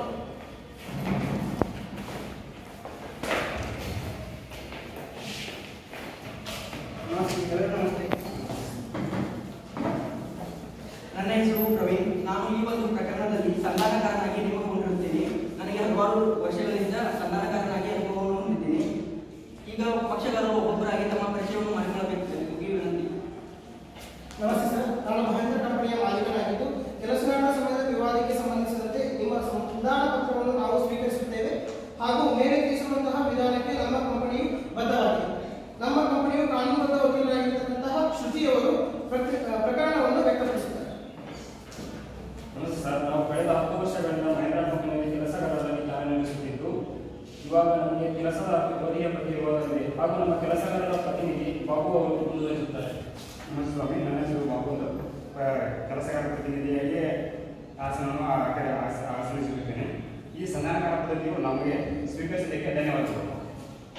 ನಮಸ್ತೆ ಸರ್, ನಾನು ಕಾನೂನುಬದ್ಧ ವಕೀಲರಾಗಿದ್ದು ಈ ಕಂಪನಿ ಕಾನೂನುಬದ್ಧ ವಕೀಲರಾಗಿದ್ದು ಈ ಒಂದು ವಿವಾದ ಪ್ರಕ್ರಿಯೆಯನ್ನು ಮುಂದುವರಿಸಲು ನಿಮ್ಮ ಅನುಮತಿ ಪಡೆಯುತ್ತೇನೆ. ನಿಮ್ಮ ಆಯ್ಕೆ ಮಾಡಿಕೊಂಡ ಪದ್ಧತಿ ನಮಗೂ ಕೂಡ ಅನುಕೂಲಕರ. ಇಬ್ಬರು ಪಕ್ಷಗಾರರ ವಿವಾದದ ಮನವಿಯನ್ನು ಸ್ವೀಕರಿಸಿದ್ದೇನೆ ಹಾಗೂ ತಮ್ಮ ವಿವಾದವನ್ನು ಸಂಧಾನ ಸಂಸ್ಥೆ ಮುಂದೆ ಮಂಡಿಸಬೇಕು. ನಂತರ ನಿಮ್ಮ ಕೆಲಸದ ಸಮಯವನ್ನು ಬೆಳಗ್ಗೆ 8 ರಿಂದ ಸಂಜೆ 6 ಗಂಟೆಯವರೆಗೆ ಏರಿಸಿದ ಕಾರಣವನ್ನು ತಿಳಿಸಬೇಕು. ಕಂಪನಿಯವರು ನಮ್ಮ ಕಂಪನಿಯು ಉತ್ಪಾದನೆ ಮಾಡಿದ ಉತ್ಪನ್ನಗಳು ಮಾರಾಟವಾದ ಕಾರಣದಿಂದ 4 ತಿಂಗಳ ಕಾಲ ಕಂಪನಿಯು ಮುಚ್ಚಿದ್ದರಿಂದ ಕಂಪನಿಯ ನಿರ್ದೇಶನಗಳ ಮೇರೆಗೆ ಎಲ್ಲ ಕಾರ್ಮಿಕರಿಗೆ ಸಂಪೂರ್ಣವಾಗಿ ವೇತನ ವಿತರಿಸಿದೆ. ಕಂಪನಿಯು ಮುಚ್ಚಿದಾಗ ಕಾರ್ಮಿಕರಿಗೆ ಯಾವುದೇ ಕೆಲಸ ಮಾಡಿಲ್ಲ. ಹೀಗಾಗಿ ನಾವು ಕಂಪನಿಯ ಮೊದಲನೇ ಸ್ಥಾನಕ್ಕೆ ತರುವ ಸಲುವಾಗಿ ಕೆಲಸದ ಸಮಯ ಹೆಚ್ಚಿಸಿದ್ದೇವೆ. ಈ ಒಂದು ಹೇಳಿಕೆಗೆ ನಿಮ್ಮ ಅಭಿಪ್ರಾಯ ಏನು? ಹೌದು ಸರ್, ನಾವು ಕಂಪನಿ ಮುಚ್ಚಿದಾಗ ನಾವು ಕೆಲಸ ಮಾಡಿಲ್ಲ, ಆದರೂ ನಮಗೆ ಕಂಪನಿಯವರು ಸಂಭಾವನೆಯನ್ನು ನೀಡಿದ್ದಾರೆ. ಇದನ್ನು ನಾವು ಒಪ್ಪುತ್ತೇವೆ. ಕಂಪನಿಯವರಿಗೆ ಕೆಲಸಗಾರರ ಅಭಿಪ್ರಾಯಕ್ಕೆ ನಿಮ್ಮ ಹೇಳಿಕೆ ಏನು? ಸರ್, ಭಾರತೀಯ ಕಾರ್ಖಾನೆಗಳ ಕಾಯ್ದೆ 1947 ಪ್ರಕಾರ ಕಲಂ 51 ಅಧ್ಯಾಯ 6ರ ಪ್ರಕಾರ ಕೆಲಸದ ಸಮಯ ಒಂದು ವಾರದಲ್ಲಿ 48 ಗಂಟೆಗಳು ಮಿತಿಯನ್ನು ಹೊಂದಿರಬೇಕು. ಅಂದ್ರೆ ಒಂದು ವಾರದಲ್ಲಿ 6 ದಿನಗಳ ಅಂತಂದ್ರೆ 8 ಗಂಟೆಗಳ ತಾಪಮಾನ ದಿನಕ್ಕೆ ಅಂತ ಅರ್ಥ. ಸಮಯ ಮೀರಿದಂತೆ ಅಥವಾ ಹೆಚ್ಚುವರಿ ಸಮಯ ಕೆಲಸ ಮಾಡಿದ ಕಾರ್ಮಿಕರಿಗೆ ಕಡ್ಡಾಯವಾಗಿ ಹೆಚ್ಚಿನ ವೇತನವನ್ನು ನೀಡಬೇಕು. ಆದ್ದರಿಂದ ಮಹೇಂದ್ರ ಕಂಪನಿಯವರು ತಮ್ಮ ಅಭಿಪ್ರಾಯ ತಿಳಿಸಿದ್ದಾರೆ. ನಿಮ್ಮ ಅನಿಸಿಕೆಗಳನ್ನು ತಿಳಿಸಬೇಕು. ಹೌದು ಸರ್, ಕಂಪನಿ ಕಾನೂನುಬದ್ಧ ವಕೀಲರು ಹೇಳಿರುವುದೆಲ್ಲ ನಿಜವಾಗಿರುತ್ತದೆ. ನಾವೆಲ್ಲರೂ 10 ಗಂಟೆಗಳ ಕಾಲ ಕೆಲಸ ಮಾಡಲು ನಿರ್ಧರಿಸಿದ್ದೇವೆ. ಇದರ ಮೇಲೆ ಕಂಪನಿಯು ಹೆಚ್ಚಿನ ಸಮಯದಲ್ಲಿ ಕೆಲಸವನ್ನು ಮಾಡಿಸಿಕೊಂಡರೆ ಅದಕ್ಕೆ ಪರ್ಯಾಯವಾದ ಸಂಭಾವನೆಯನ್ನು ನೀಡಬೇಕೆಂದು ತಮ್ಮಲ್ಲಿ ವಿನಂತಿ ಮಾಡಿಕೊಳ್ಳುತ್ತೇನೆ. ಕಾರ್ಮಿಕರು 10 ಗಂಟೆಗಳ ಕಾಲ ಕೆಲಸ ಮಾಡಲು ಸಿದ್ಧರಿದ್ದಾರೆ. ಕಾರ್ಮಿಕರಿಗೆ ಹೆಚ್ಚುವರಿ ಸಮಯದ ವೇತನವನ್ನು ಕೊಡಲು ಸಿದ್ಧರಿದ್ದೀರಾ ಕಂಪನಿಯವರೇ? ಸರಿ ಸರ್, ನಮ್ಮ ಕಂಪನಿಯು ಹೆಚ್ಚುವರಿ ಸಮಯದ ಕೆಲಸಕ್ಕೆ ವೇತನ ಕೊಡುತ್ತದೆ. ಆದರೆ ನಮ್ಮ ಕಂಪನಿಯು ನೀವು ತಯಾರಿಸಿದ ಉತ್ಪನ್ನಗಳು ಮಾರಾಟವಾಗದೇ ಇದ್ದಾಗಲೂ ಸಹ ಪೂರ್ಣ ವೇತನವನ್ನು ಕೊಟ್ಟಿದೆ. ಇದರಿಂದ ಕಂಪನಿಯು ಹಲವಾರು ರೀತಿಯಿಂದ ನಷ್ಟವನ್ನು ಅನುಭವಿಸಿದೆ. ಆದ ಕಾರಣ ನೀವು ಒಂದು ನಿರ್ಣಯ ತೆಗೆದುಕೊಂಡು ಈ ವಿವಾದವನ್ನು ಬಗೆಹರಿಸಿಕೊಳ್ಳುವಲ್ಲಿ ಮತ್ತು ಕಂಪನಿಯವರು ಮತ್ತು ಕಾರ್ಮಿಕರಿಗೆ ಯಾವುದೇ ರೀತಿಯ ಹಾನಿಯಾಗದಂತೆ ಈ ವಿವಾದದ ತೀರ್ಪನ್ನು ನೀಡಬೇಕೆಂದು ಕೇಳುತ್ತೇನೆ. ಕಾರ್ಮಿಕರ ಪ್ರತಿನಿಧಿಯವರೇ, ಕಂಪನಿಯ ಕಾನೂನುಬದ್ಧ ವಕೀಲರು ಹೇಳುವ ಈ ಹೇಳಿಕೆಗೆ ನಿಮ್ಮ ಅಭಿಪ್ರಾಯವೇನು? ಆಯಿತು ಸರ್, ಕಂಪನಿ ಅನುಭವಿಸಿದ ನಷ್ಟವನ್ನು ಪರಿಗಣಿಸಿ ನಾವು ಹೆಚ್ಚುವರಿಯಾಗಿ ಕೆಲಸವನ್ನು ಮಾಡುತ್ತೇವೆ. ಅದಕ್ಕೆ ಪ್ರತಿಯಾಗಿ ಸಂಭಾವನೆ ನೀಡಿ ಎಂಬುದೇ ನಮ್ಮೆಲ್ಲರ ಅಭಿಪ್ರಾಯವಾಗಿದೆ. ವಾದ ಪ್ರತಿವಾದವನ್ನು ಪರಿಗಣಿಸಿ ಇಲ್ಲಿ ಕಂಪನಿಯು ಅನುಭವಿಸಿದ ನಷ್ಟವನ್ನು ಆಧರಿಸಿ 4 ತಿಂಗಳ ಕಾಲ ಮೊದಲನೇದ ಹಾಗೆ ವೇತನದ ಅಡಿಯಲ್ಲಿ ಕೆಲಸ ಮಾಡಿ ಕಂಪನಿ ನಷ್ಟವನ್ನು ಭರಿಸಿಕೊಂಡು ನಂತರ ಹೆಚ್ಚುವರಿ ಅವಧಿಯ ಕೆಲಸದ ಸಂಭಾವನೆಯನ್ನು ಕಂಪನಿಯು ಕಾರ್ಮಿಕರಿಗೆ ನೀಡಲು ಬದ್ಧವಾಗಿರಬೇಕು. ಆಯ್ತು ಸರ್, ಈ ಒಂದು ಪ್ರಕ್ರಿಯೆಯು ಎರಡೂ ಪಕ್ಷಗಾರರು ನಡೆದಂತಹ ಈ ಒಂದು ಪ್ರಕ್ರಿಯೆಯನ್ನು ಲಿಖಿತ ರೂಪದಲ್ಲಿ ಸಹಿ ಹಾಕುವುದರ ಮೂಲಕ ಒಪ್ಪಂದಕ್ಕೆ ಬದ್ಧವಾಗಿದ್ದು ಈ ಒಂದು ಸಂಧಾನ ಪ್ರಕ್ರಿಯೆಯು ಇತ್ಯರ್ಥವಾಗಿರುತ್ತದೆ.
ಯಾವ ವಿಷಯದ ಬಗ್ಗೆ ಮಾತನಾಡಲು ನಮ್ಮ ಆಸ್ಪತ್ರೆಗೆ ಬಂದಿದ್ದೀರಿ ಮತ್ತು ನಮ್ಮಿಂದ ಯಾವ ಸಹಾಯವನ್ನು ನೀವು ನಿರೀಕ್ಷಿಸುತ್ತೀರಿ?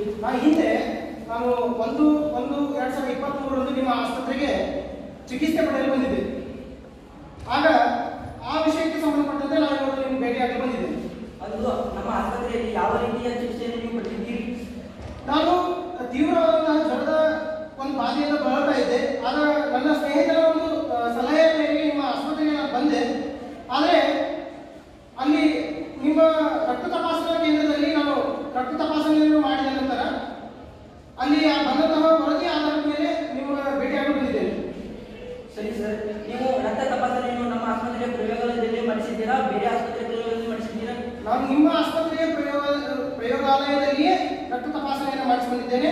ನನ್ನ ರಕ್ತ ತಪಾಸಣೆಯ ಪ್ರಾಥಮಿಕ ವರದಿಯಲ್ಲಿ HIV ಸೋಂಕು ಇರುವುದಾಗಿ ತಿಳಿದು ಬಂದಿತು. ಚಂದ್ರನವರು ದಿನಾಂಕ 1/1/2023 ಆಸ್ಪತ್ರೆಯಲ್ಲಿ ರಕ್ತ ತಪಾಸಣೆಗೆ ಒಳಪಟ್ಟಂತಹ ವರದಿಗಳನ್ನು ಆಸ್ಪತ್ರೆಯ ಪ್ರಯೋಗಾಲಯದ ಸಿಬ್ಬಂದಿಯವರು ಹಾಜರುಪಡಿಸಬೇಕು. ಚಂದನವರು ನಮ್ಮ ಆಸ್ಪತ್ರೆಯಲ್ಲಿ ಮಾಡಿಸಿದ ಲ್ಯಾಬ್ಗಳನ್ನು ವರದಿಯನ್ನು ಸಲ್ಲಿಸಿದೆ.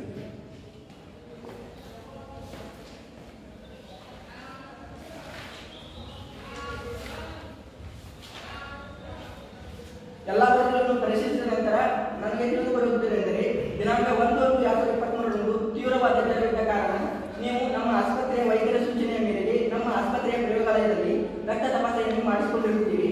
ಅದರ ಪ್ರಾಥಮಿಕ ವರದಿಯ ಮೇಲೆ ತಮಗೆ HIV ಪಾಸಿಟಿವ್ ಸೋಂಕು ಇರುವುದಾಗಿ ತಿಳಿದು ಬಂದಿದೆ ಸರ್. ಸರಿ ಸರ್, ನನಗೆ HIV ಸೋಂಕು ಇರುವುದು ತಿಳಿದು ಬಂದ ನಂತರ ಆ ವಿಷಯವನ್ನು ಗೌಪ್ಯವಾಗಿರುವುದು ತಮ್ಮ ಆಸ್ಪತ್ರೆಯ ಕರ್ತವ್ಯವಾಗಿದೆ. ಆದರೆ ತಾವು ಈ ವಿಷಯವನ್ನು ಬಹಿರಂಗಪಡಿಸಿದ್ದೀರಿ. ಇದರಿಂದ ನನ್ನ ನಿಶ್ಚಿತವಾಗಿದ್ದಂತಹ ಮದುವೆ ಮುರಿದುಬಿಟ್ಟಿದೆ. ಸದರಿ ವಿಷಯವನ್ನು ಬಹಿರಂಗಪಡಿಸಿದ ಬಗ್ಗೆ ನಿಮಗೆ ಯಾರಾದರೂ ಮೇಲೆ ಅನುಮಾನವಿದೆಯೇ? ಹೌದು, ಸಹಜವಾಗಿ 1/1/2023 ಅನಾರೋಗ್ಯದ ಕಾರಣದಿಂದ ಆಸ್ಪತ್ರೆಗೆ ಬಂದಾಗ ವೈದ್ಯರ ಒಂದು ಸಲಹೆಯನ್ನು ಪಡೆದು ರಕ್ತ ತಪಾಸಣೆಯನ್ನು ಮಾಡಿಸಿದಾಗ HIV ಸೋಂಕು ಬಂದಿದೆ ಎಂದು ವಿಷಯ ತಿಳಿದಿದೆ. ಈ ವಿಷಯದ ಆಸ್ಪತ್ರೆಯ ಸಿಬ್ಬಂದಿ ಮತ್ತು ನನಗೆ ಬಿಟ್ಟರೆ ಬೇರೆ ಯಾರಿಗೂ ತಿಳಿದಿರುವುದಿಲ್ಲ. ಹೀಗಾಗಿ ಆಸ್ಪತ್ರೆಯ ಮೇಲೆ ನನಗೆ ಸಂದೇಹ. ನಮ್ಮ ಆಸ್ಪತ್ರೆಯ ಸಿಬ್ಬಂದಿಗಳ ಮೇಲೆ ಅನುಮಾನವಿದೆಯೇ? ಹೌದು, ನನಗೆ ತಮ್ಮ ಆಸ್ಪತ್ರೆಯ ಸಿಬ್ಬಂದಿಯ ಮೇಲೆ ಅನುಮಾನವಿದೆ. ಕಾರಣ ಸದರಿ ವಿಷಯದ ಬಗ್ಗೆ ಮತ್ತು ನಿಮ್ಮ ಆಸ್ಪತ್ರೆಯಲ್ಲಿ ಕೆಲವು ಜನರಿಗೆ ಮಾತ್ರ ತಿಳಿದಿರುವುದರಿಂದ ಪರಿಶೀಲನೆಯನ್ನು ಮಾಡಬೇಕು ನಿಮ್ಮ ಆಸ್ಪತ್ರೆಯಲ್ಲಿ. ಸರ್, ನಿಮಗೆ ಆದಂತಹ ತೊಂದರೆಯನ್ನು ನಮ್ಮಿಂದ ಕ್ಷಮಿಸಿ. ಈ ಒಂದು ದೂರನ್ನು ಪರಿಶೀಲಿಸಲು ನಮಗೆ 3 ದಿನಗಳ ಕಾಲಾವಕಾಶ ಅಗತ್ಯವಿದ್ದು ಈ ಅವಧಿಯಲ್ಲಿ ಆಸ್ಪತ್ರೆ ಸಿಬ್ಬಂದಿಗಳೊಂದಿಗೆ ಆಂತರಿಕವಾಗಿ ವಿಚಾರಣೆ ನಡೆಸಿ ಮಾಹಿತಿ ಮೇರೆಗೆ ಬಯಸಿದ ಸಿಬ್ಬಂದಿಗಳನ್ನು ಪತ್ತೆ ಹಚ್ಚಲಾಗುವುದು. ಆಯ್ತು ಸರ್, ಖಂಡಿತವಾಗಿ 3 ದಿನಗಳ ನಂತರ ಭೇಟಿಯಾಗ್ತೇನೆ. ಇದಕ್ಕೆ ಸೂಕ್ತವಾದಂತಹ ಉತ್ತರವನ್ನು ನನಗೆ ತಿಳಿಸ್ತೀನಿ. 3 ದಿನಗಳ ನಂತರ ಆಸ್ಪತ್ರೆಯ ಸಿಬ್ಬಂದಿಗಳು ಹಾಜರಾಗಬೇಕು.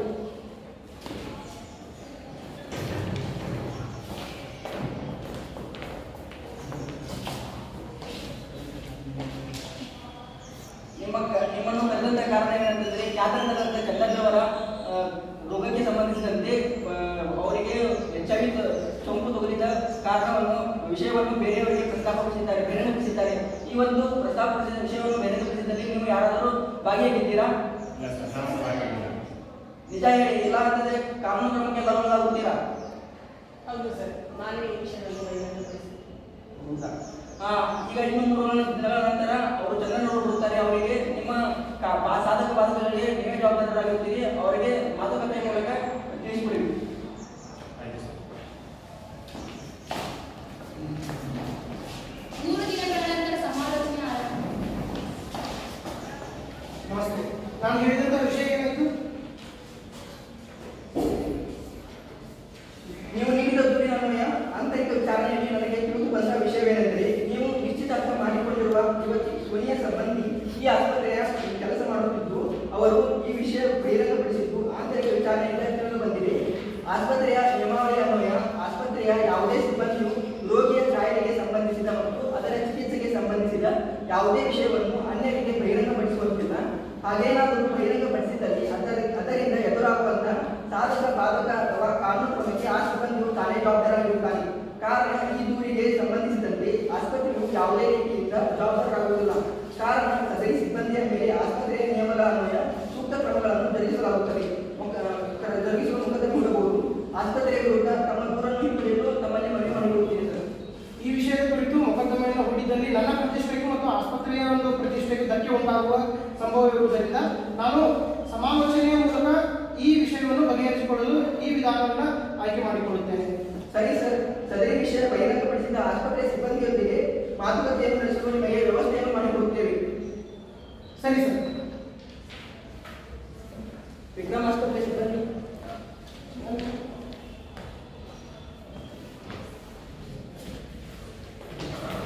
ನಮಸ್ತೆ, ನನ್ನ ಹೆಸರು ಕಿರಣ್ ಕುಮಾರ್ ಆಗಿದ್ದು ನಾನು ಸಮಾಲೋಚನಾಕಾರರಾಗಿ ಬಂದಿರುತ್ತೇನೆ. ಚಂದನ್ರವರಿಗೆ ಇರುವಂತಹ HIV ವಿಷಯಕ್ಕೆ ಸಂಬಂಧಿಸಿದಂತೆ ಗೌಪ್ಯತೆಯನ್ನು ಕಾಯ್ದುಕೊಳ್ಳುವುದು ನಮ್ಮ ಕರ್ತವ್ಯವಾಗಿದ್ದು, ಆಂತರಿಕ ವಿಚಾರಣೆಯಲ್ಲಿ ನೀವೇ ಆ ಗೌಪ್ಯತೆಯನ್ನು ಬಹಿರಂಗಪಡಿಸಿದ್ದೀರಿ ಎಂದು ತಿಳಿದುಬಂದಿರುತ್ತದೆ. ಕಾರಣ ಈ ವಿಷಯದ ಕುರಿತು ಚಂದನ್ರವರಿಗೆ ಮಾಹಿತಿಯನ್ನು ನೀಡಬೇಕು.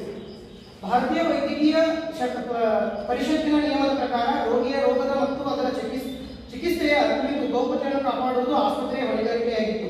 ಆದರೆ ತಾವು ಈ ನಿಯಮ ಉಲ್ಲಂಘಿಸಿದ್ದೀರಿ. ತಾವು ಈ ಗೌಪ್ಯತೆಯನ್ನು ಬಹಿರಂಗಪಡಿಸಲು ಕಾರಣವೇನೆಂದು ತಿಳಿಸಬೇಕಾಗಿದೆ. ನಮಸ್ತೆ ಸರ್, ನಾನು ಶೋಭಾ, ಆಸ್ಪತ್ರೆಯ ಸಿಬ್ಬಂದಿ. ಚಂದನ್ ಅವರ ಪ್ರತಿಷ್ಠೆಗೆ ಧಕ್ಕೆ ತರುವ ಯಾವುದೇ ದುರುದ್ದೇಶ ನನಗೆ ಇರಲಿಲ್ಲ. HIV ಸೋಂಕಿನ ಕುರಿತಾದ ಗೌಪ್ಯತೆಯನ್ನು ನಾನು ಬಹಿರಂಗಪಡಿಸಲಿಲ್ಲ. ನಾನು ಆಸ್ಪತ್ರೆಯ ಸಿಬ್ಬಂದಿಯೂ ಹೌದು ಹಾಗೂ ಬಾಧಿತರಾಗಬೇಕಾಗಿದ್ದ ಸೋನಿ ಎಂಬ ಯುವತಿಯ ಸಂಬಂಧಿಯೂ ಹೌದು. ಎಲ್ಲದಕ್ಕಿಂತ ಮೊದಲು ಒಬ್ಬ ಜವಾಬ್ದಾರಿಯುತ ನಾಗರಿಕನಾಗಿ ಇಂತಹ ಸಂದಿಗ್ಧ ಪರಿಸ್ಥಿತಿಯಲ್ಲಿ ಈ ವಿಷಯವನ್ನು ಆ ಯುವತಿಯ ಪೋಷಕರಿಗೆ ತಿಳಿಸುವುದು ಸರಿ ಎಂದು ಅನಿಸಿದಲ್ಲಿ ನಾನು ಆ ಯುವತಿಯ ಪೋಷಕರಿಗೆ ಈ ವಿಷಯವನ್ನು ತಿಳಿಸಿರುತ್ತೇನೆ. ಅವರ ಯಾವುದೇ ಖ್ಯಾತಿಗೆ ಧಕ್ಕೆ ತರುವ ಉದ್ದೇಶ ನನಗೆ ಇರಲಿಲ್ಲ. ಅಂತಹ ಯಾವ ಸಂದಿಗ್ಧ ಪರಿಸ್ಥಿತಿ ಇವರಿಗೆ ಒದಗಿ ಬಂದಿತ್ತು ಅನ್ನೋದನ್ನ ನಾನು ಕೇಳಲಿಕ್ಕೆ ಇಷ್ಟಪಡ್ತೀನಿ. ಇದರಿಂದ ಸೋನಿ ಎಂಬ ಯುವತಿಯೊಂದಿಗೆ ಈಶಾವಿನಿಂದ ನನ್ನ ಮದುವೆ ಮುರಿದು ಬಿದ್ದಿದೆ. ಚಂದನ್ ಅವರ ರಕ್ತ ತಪಾಸಣಾ ವರದಿಯಲ್ಲಿ ಅವರಿಗೆ HIV ಪಾಸಿಟಿವ್ ಸಾಂಕ್ರಾಮಿಕ ಸೋಂಕು ಇರುವುದು ಕಂಡುಬಂದಿದೆ. ಈ ಸಾಂಕ್ರಾಮಿಕ ಕಾಯಿಲೆ ಲೈಂಗಿಕ ಕಾಯಿಲೆ ಕೂಡ ಹೌದು. ಈ ಲೈಂಗಿಕ ಕಾಯಿಲೆ ಗುಣಮುಖವಾಗುವವರೆಗೆ ಅವರು ಮದುವೆ ಆಗುವ ಹಕ್ಕನ್ನು ಕಾನೂನಿನಡಿಯಲ್ಲಿಯೂ ಜಾರಿಗೊಳಿಸಲಾಗುವುದಿಲ್ಲ. ಸದರ ವಿಷಯವನ್ನು ಇವರು ಖುದ್ದಾಗಿ ಆ ಯುವತಿಗೆ ತಿಳಿಸಬೇಕಾಗಿತ್ತು. ಅದು ಇವರ ನೈತಿಕ ಕರ್ತವ್ಯವೂ ಕೂಡ ಆಗಿತ್ತು. ಕಾರಣ ಯಾವುದೇ ಒಬ್ಬ ವ್ಯಕ್ತಿ ನಿರ್ಲಕ್ಷ್ಯತನದಿಂದ ಅಥವಾ ಕಾನೂನು ಬಾಹಿರವಾಗಿ ಯಾವುದೇ ಸಾಂಕ್ರಾಮಿಕ ಅಥವಾ ಅಪಾಯಕಾರಿ ಆದ ರೋಗವನ್ನು ಹರಡುವುದು ಭಾರತೀಯ ದಂಡ ಸಂಹಿತೆ 269 ಮತ್ತು 270 ಅಡಿಯಲ್ಲಿ ಅಪರಾಧ ಎಂದು ಪರಿಗಣಿಸಲಾಗುವುದು. ಮತ್ತು ಇವರು ತಿಳಿಸದೆ ವಿವಾಹವಾಗಿದ್ದಲ್ಲಿ ವಿವಾಹದ ನಂತರ ಆ ಯುವತಿಯು ಇವರಿಂದ ವಿವಾಹ ವಿಚ್ಛೇದನ ಪಡೆಯುವ ಕಾನೂನಿನಲ್ಲಿ ಎಲ್ಲ ಅವಕಾಶಗಳು ಕೂಡ ಆ ಯುವತಿಗೆ ಇದ್ದಿದ್ದವು. ಸದರ ವಿಷಯವನ್ನು ಆ ಯುವತಿಗೆ ತಿಳಿಸದೆ ಇವರು ವಿವಾಹವಾಗಿದ್ದಲ್ಲಿ ಇವರು ಅಪರಾಧಿಯಾಗುವ ಸಂಭವವೂ ಕೂಡ ಇತ್ತು. ಹಾಗಾಗಿ ಈ ವಿಷಯವನ್ನು ಆ ಯುವತಿಯ ಪೋಷಕರಿಗೆ ತಿಳಿಸಿದ್ದು ಇವರ ಪ್ರತಿಷ್ಠೆಗೆ ಧಕ್ಕೆ ತರುವ ಅಥವಾ ಇವರ ಮದುವೆಯನ್ನು ಮುರಿಯುವ ಯಾವುದೇ ದುರುದ್ದೇಶ ನನಗೆ ಇರಲಿಲ್ಲ. ಸರಿ ಮೇಡಮ್, ಈ ಸಮಾಲೋಚನೆಯ ಮೂಲಕ ನಮಗೆ ಒಳ್ಳೆಯ ಉದ್ದೇಶ ಮನವರಿಕೆಯಾಗಿದೆ. ನಮ್ಮಿಂದ ಇದರಿಗೆ ಹಾನಿಯಾಗಬಾರದು. ನನಗೆ ಇರುವ HIV ಸೋಂಕಿನ ವಿಷಯವನ್ನು ನನ್ನ ಬಾಳ ಸಂಗಾತಿಯಾಗುತ್ತಿರುವ ಯುವತಿಗೆ ತಿಳಿಸುವುದು ನನ್ನ ನೈತಿಕ ಕರ್ತವ್ಯವಾಗಿತ್ತು. ಆ ಕೆಲಸವನ್ನು ನೀವು ಮಾಡಿದ್ದೀರಿ. ನೀವು ಮಾಡಿದ ಕೆಲಸ ಜವಾಬ್ದಾರಿಯಿಂದ ನಾಗರಿಕನ ಕರ್ತವ್ಯವಾಗಿದೆ. ನಿಮಗೆ ಧನ್ಯವಾದಗಳು. ಸರಿ ಸರ್, ಆ ಯುವತಿ ಬಯಸಿದಲ್ಲಿ ಈಗಲೂ ಕೂಡ ತಾವು ಆ ಯುವತಿಯನ್ನು ವಿವಾಹವಾಗಬಹುದು. ಆಸ್ಪತ್ರೆಯಲ್ಲಿರ್ತಕ್ಕಂತಹ ಮುಖ್ಯಸ್ಥರಿಗೆ ನನ್ನದೊಂದು ಮನವಿ. ಈ ಸಿಬ್ಬಂದಿಯವರ ಮೇಲೆ ಯಾವುದೇ ರೀತಿಯಾದಂತಹ ಕ್ರಮವನ್ನು ಜರುಗಿಸಬಾರದು ಎಂದು ನಾನು ಕೇಳಿಕೊಳ್ಳುತ್ತೇನೆ. ಚಂದನ್ ಮತ್ತು ಆಸ್ಪತ್ರೆ ಸಿಬ್ಬಂದಿಯ ಮಧ್ಯೆ ಮಾತುಕತೆ ಮುಖಾಂತರ ಸಂಧಾನವು ಸಫಲವಾಗಿರುವುದರಿಂದ ಈ ಕುರಿತು ಯಾವುದೇ ಕ್ರಮದ ಅವಶ್ಯಕತೆ ಇರುವುದಿಲ್ಲ. ಆದರೆ ಒಬ್ಬ ಸಮಾಲೋಚಕರ ಸಮ್ಮುಖದಲ್ಲಿ ಎರಡೂ ಪಕ್ಷಗಾರರು ಸಹಿ ಮಾಡಬೇಕಾಗಿ ವಿನಂತಿ. ಏಕೆಂದರೆ ಇದು ಮುಂದೆ ಯಾವುದೇ ರೀತಿಯ ಪರಿಣಾಮಕಾರಿಯಾಗಿ ಮುಂದುವರಿಯದಂತೆ ನೋಡಿಕೊಳ್ಳಬೇಕಾದ್ದು ನಮ್ಮ ಆಸ್ಪತ್ರೆಯ ಕರ್ತವ್ಯವಾಗಿರುತ್ತದೆ.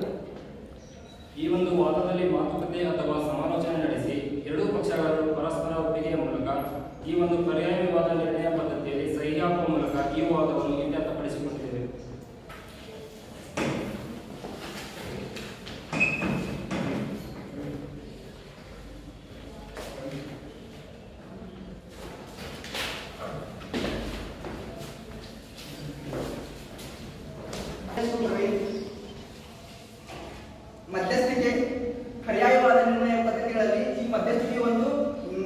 ವಿವಾದವನ್ನು ನಿರ್ಣಯ ಮಾಡುವಂತಹ ಪದ್ಧತಿಯಾಗಿದೆ. ಮಧ್ಯಸ್ಥಿಕೆ ಎಂದರೆ ತಟಸ್ಥ ಮತ್ತು ನಿಷ್ಪಕ್ಷಪಾತಿಯಾದ ಮೂರನೇ ವ್ಯಕ್ತಿಯ ನೇತೃತ್ವದಲ್ಲಿ ಪಕ್ಷಗಾರರು ಅವರ ಒಂದು ವಿವಾದವನ್ನು ಬಗೆಹರಿಸಿಕೊಳ್ಳುವ ಒಂದು ಪ್ರಕ್ರಿಯೆ ಮಧ್ಯಸ್ಥಿಕೆ ಎನ್ನುವರು. ಮಧ್ಯಸ್ಥಿಕೆ ಲಕ್ಷಣಗಳು: ಮಧ್ಯಸ್ಥಿಕೆಯು ಸ್ವಯಂ ಪ್ರೇರಿತ ಮತ್ತು ಗೌಪ್ಯತೆಯಿಂದ ಕೂಡಿರಬೇಕು. ಮಧ್ಯಸ್ಥಿಕೆಯು ಪಾರದರ್ಶಕವಾಗಿರಬೇಕು. ಕಡಿಮೆ ಸಮಯ ಮತ್ತು ವೆಚ್ಚದ ಮೂಲಕ ವಿವಾದವನ್ನು ಇತ್ಯರ್ಥಗೊಳಿಸಬೇಕು. ಮಧ್ಯಸ್ಥಿಕೆಯು ಪಕ್ಷಗಾರರ ಮನಸ್ಸುಗಳ ಬೆಸುಗೆಯನ್ನು ಅನುವು ಮಾಡಿಕೊಡುವುದು. ಪಕ್ಷಗಾರರು ತಾವೇ ವಿವಾದವನ್ನು ಬಗೆಹರಿಸಲು ಶಕ್ತರಾಗುವಂತೆ ಮಾಡುವುದು ಮತ್ತು ಅವರನ್ನು ಹೊಂದಿಕೊಳ್ಳುವಂತೆ ಮಾಡುವುದು. ಮಧ್ಯಸ್ಥಿಕೆಯ ಅನುಕೂಲಗಳು ಮತ್ತು ಅನಾನುಕೂಲಗಳು: ಅನುಕೂಲಗಳು: ಎಲ್ಲಾ ಪದ್ಧತಿಗಳಿಗೆ ಹೋಲಿಸಿ ನೋಡಿದರೆ ಮಧ್ಯಸ್ಥಿಕೆ ಪದ್ಧತಿಯು ಅತಿ ಕಡಿಮೆ ವೆಚ್ಚದಾಯಕ ಪದ್ಧತಿಯಾಗಿದೆ. ಮಧ್ಯಸ್ಥಿಕೆ ಪ್ರಕ್ರಿಯೆಯು ಪಕ್ಷಗಾರರ ಸಮೇತ ನಡೆಯುವುದರಿಂದ ಯಾವುದೇ ಅನ್ಯಾಯಕ್ಕೆ ಅವಕಾಶವಿಲ್ಲ. ಪಕ್ಷಗಾರರ ಹಿತಾಸಕ್ತಿಯೊಂದಿಗೆ ಹೊಂದಾಣಿಕೆಯನ್ನು ಕಾಪಾಡುವಂತಾಗಿರುವುದು. ಮಧ್ಯಸ್ಥಿಕೆ ಪ್ರಕ್ರಿಯೆಯು ಪಕ್ಷಗಾರರಲ್ಲಿ ಆತ್ಮವಿಶ್ವಾಸವನ್ನು ಮೂಡಿಸುವುದು. ಮಧ್ಯಸ್ಥಿಕೆಯು ಜಗಳ ಮತ್ತು ವಿವಾದಗಳನ್ನು ತಡೆಯುತ್ತದೆ. ಅನಾನುಕೂಲಗಳು: ಮಧ್ಯಸ್ಥಗಾರರು ನೀಡುವ ಒಂದು ತೀರ್ಪು ಪಕ್ಷಗಾರರ ಮೇಲೆ ಬಂಧನಕಾರಿಯಾಗಿರುವುದಿಲ್ಲ. ಮಧ್ಯಸ್ಥಗಾರನ ತೀರ್ಪಿಗೆ ಪಕ್ಷಗಾರರು ತಲೆಬಾಗುವುದಿಲ್ಲ. ಮಧ್ಯಸ್ಥಗಾರನ ಒಂದು ತೀರ್ಪಿಗೆ ಪಕ್ಷಗಾರರು ಒಪ್ಪಿಕೊಳ್ಳಲೇಬೇಕೆಂಬ ನಿಯಮವಿಲ್ಲದೆ ಇರುವುದರಿಂದ ತೀರ್ಪಿಗೆ ಹೆಚ್ಚಿನ ಮಹತ್ವ ಇರುವುದಿಲ್ಲ. ಇಲ್ಲಿ ಮಧ್ಯವರ್ತಿ ಎಂದರೆ ಮಧ್ಯವರ್ತಿಕೆ ಪ್ರಕ್ರಿಯೆಯಲ್ಲಿ ಮಧ್ಯಸ್ಥಗಾರರಿಂದ ವಿವಾದವನ್ನು ಬಗೆಹರಿಸಿಕೊಳ್ಳಲು ಸಹಾಯ ಮಾಡುವುದಕ್ಕೆ ನೇಮಕವಾದಂತಹ ತಟಸ್ಥ, ನಿಷ್ಪಕ್ಷಪಾತ ಹಾಗೂ ತರಬೇತಿ ಮತ್ತು ಅನುಭವವನ್ನು ಹೊಂದಿರುವ ಮೂರನೇ ವ್ಯಕ್ತಿಯನ್ನು ಮಧ್ಯವರ್ತಿ ಎಂದು ಕರೆಯಲಾಗುತ್ತದೆ. ಮಧ್ಯವರ್ತಿಯ ಗುಣಗಳು: ತಟಸ್ಥನು ನಿಷ್ಪಕ್ಷಪಾತವಾಗಿರಬೇಕು. ಒಳ್ಳೆಯ ಚಾರಿತ್ರ್ಯ ಮತ್ತು ವ್ಯಕ್ತಿತ್ವವನ್ನು ಹೊಂದಿರಬೇಕು. ಪಕ್ಷಗಾರರೊಂದಿಗೆ ಹೊಂದಿಕೊಳ್ಳುವ ಹೊಂದಾಣಿಕೆಯ ಗುಣವನ್ನು ಹೊಂದಿರಬೇಕು. ಮಧ್ಯಸ್ಥಿಕೆ ಪ್ರಕ್ರಿಯೆ ತರಬೇತಿ ಮತ್ತು ಅನುಭವವನ್ನು ಹೊಂದಿರಬೇಕು. ಮಧ್ಯವರ್ತಿಯ ಕರ್ತವ್ಯಗಳು: ಒಂದು, ಗೌಪ್ಯತೆಯನ್ನು ಕಾಪಾಡಬೇಕು. ನಿಜ ಪರಿಸ್ಥಿತಿಯನ್ನು ಪರೀಕ್ಷಿಸುವುದು. ತಟಸ್ಥತೆ ಮತ್ತು ನಿಷ್ಪಕ್ಷಪಾತದಿಂದ ಇರಬೇಕು. ಸ್ವೀಕಾರಾರ್ಹರಾಗಿರಬೇಕು. ಮಧ್ಯಸ್ಥಿಕೆ ಪ್ರಕ್ರಿಯೆಯು ಮಧ್ಯಸ್ಥಿಕೆ ಪ್ರಕ್ರಿಯೆ ವಿಧಾನದಲ್ಲಿ ವಿವಿಧ ಹಂತಗಳ ಮೂಲಕ ಮಧ್ಯಸ್ಥಿಕೆ ಪ್ರಕ್ರಿಯೆಯನ್ನು ಮಧ್ಯಸ್ಥಗಾರರು ನಡೆಸುವನು.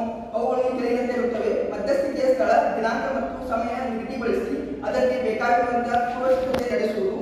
ಮಧ್ಯಸ್ಥಗಾರನ ಪರಿಚಯದ ಮೂಲಕ ಪಕ್ಷಗಾರರನ್ನು ಆಹ್ವಾನಿಸಿ ಮಧ್ಯಸ್ಥಿಕೆ ವಿಧಾನ ಮತ್ತು ವೆಚ್ಚ ಭರಿಸುವ ಕುರಿತು ವಿವರಿಸುವುದು. ಪಕ್ಷಗಾರರ ವಾದವಿವಾದಗಳನ್ನು ಆಲಿಸುವುದು. ಪಕ್ಷಗಾರರ ಹೇಳಿಕೆಯನ್ನು ಸಂಕ್ಷಿಪ್ತಗೊಳಿಸಿ ಅದರ ಒಂದು ಸಮಸ್ಯೆಯನ್ನು ಗುರುತಿಸುವುದು. ವಿವಾದದ ಇತ್ಯರ್ಥಕ್ಕೆ ಇರುವ ಪರಿಹಾರ ಮತ್ತು ಅಜೆಂಡಾವನ್ನು ನಿರ್ಮಿಸುವುದು. ಮಧ್ಯಸ್ಥಿಕೆ ಆಧಾರದ ಮೇಲೆ ಒಂದು ಪ್ರಕರಣ ಇರುತ್ತದೆ. ಸಿ ವಿರುದ್ಧ ಆಸ್ತಿ ವಿಭಜನೆಗಾಗಿ ಎ ಮತ್ತು ಬಿ ಮೊಕದ್ದಮೆ ಹೂಡಿದ್ದಾರೆ. ನ್ಯಾಯಾಲಯವು ಮಧ್ಯಸ್ಥಿಕೆಗೆ ಅವರನ್ನು ಕಳುಹಿಸಿದೆ. ಮಧ್ಯಸ್ಥಿಕೆ ಆಧಾರದ ಮೇಲೆ ಕಳುಹಿಸಿರುವಂತಹ ಈ ಒಂದು ವಿವಾದದ ಆಸ್ತಿ ವಿವರಗಳು ಈ ರೀತಿ ಇರುತ್ತವೆ.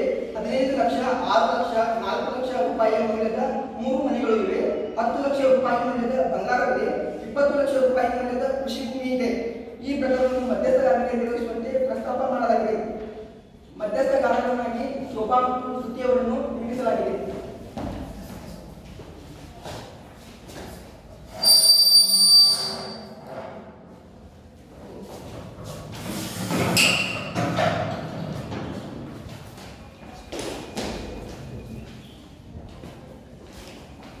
ಪಕ್ಷಗಾರ ಎ ಆಗಿ ಬಾಬು ಅವರನ್ನು ನೇಮಿಸಲಾಗಿದೆ.